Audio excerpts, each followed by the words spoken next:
ಗುರುದೇವ್ ಮಹೇಶ್ವರ ಗುರು ಸಾಕ್ಷಾತ್ ಪರಬ್ರಹ್ಮ ತಸ್ಮೈ ಶ್ರೀ ಗುರುವೇ ನಮಃ.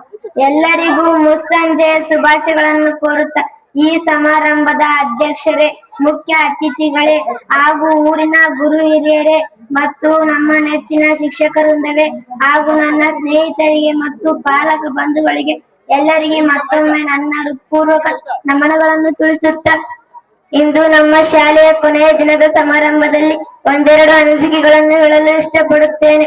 ಇಂದು ನಾವು ವೈಷ್ಣವ ಪಬ್ಲಿಕ್ ಶಾಲೆಯಲ್ಲಿ ಕಲಿತ ಅಮೂಲ್ಯ ಕ್ಷಣಗಳಿಗೆ ಬೀಳ್ಕೊಡಲು ಇಲ್ಲಿ ಸೇರಿದ್ದೇವೆ. ಈ ಶಾಲೆ ನಮಗೆ ಕೇವಲ ಪಾಠವನ್ನೇ ಅಲ್ಲದೆ ಬದುಕನ್ನು ಹೇಗೆ ನಡೆಸಬೇಕು ಎಂಬುದನ್ನು ತಿಳಿಸಿಕೊಟ್ಟಿದೆ. ನಮ್ಮ ಶಾಲೆಯ ಮುಖ್ಯ ಗುರುಗಳಾದ ಗಂಗಾಧರ್ ಸರ್ ಅವರ ಮಾರ್ಗದರ್ಶನ ಮತ್ತು ಶಿಸ್ತು ನಮ್ಮ ಜೀವನದಲ್ಲಿ ಸದಾ ದೀಪವಾಗಿರಲಿದೆ. ನಮ್ಮ ಇಂಗ್ಲಿಷ್ ಶಿಕ್ಷಕರಾದ ಚಂದ್ರ ಸರ್ ಅವರ ಕಠಿಣವಾದ ಇಂಗ್ಲಿಷ್ ಅನ್ನು ಸುಲಭವಾಗಿ ಅರ್ಥವಾಗುವಂತೆ ಮಾಡಿದ್ದರು. ಒಂದು ಕಡೆ ಒಂದು ಮಾತಿದೆ, ಕನ್ನಡ ಭಾಷೆಯು ಸುರಿದ ಬಾಳೆಹಣ್ಣಿನಂತೆ ಎಂದು ಹೇಳುತ್ತಾರೆ. ಆದರೆ ನಮ್ಮ ಇಂಗ್ಲಿಷ್ ಶಿಕ್ಷಕರಾದ ಚಂದ್ರ ಸರ್ ಅವರು ಇಂಗ್ಲಿಷ್ ಗ್ರಾಮರ್ ಅನ್ನು ಸರಳ ವಿಧಾನದಲ್ಲಿ ನಮಗೆ ತಿಳಿಸಿ ಹೇಳಿದ್ದರು.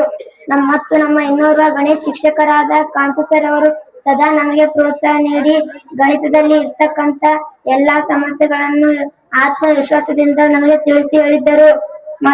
ಇವೆಲ್ಲವೂ ನಮ್ಮ ಹೃದಯದಲ್ಲಿ ಶಾಶ್ವತವಾಗಿ ಉಳಿಯುತ್ತವೆ ಎಂದು ಹೇಳುತ್ತಾ ನಮ್ಮನ್ನು ಕಲಿಸುವ ಎಲ್ಲಾ ಶಿಕ್ಷಕರಿಗೂ ನನ್ನ ಹೃದಯಪೂರ್ವಕ ಧನ್ಯವಾದಗಳನ್ನು ತಿಳಿಸುತ್ತಾ ನನ್ನ ಮಾತನ್ನು ಮುಗಿಸುತ್ತೇನೆ. ಜೈ ಹಿಂದ್, ಜೈ ಭಾರತ್.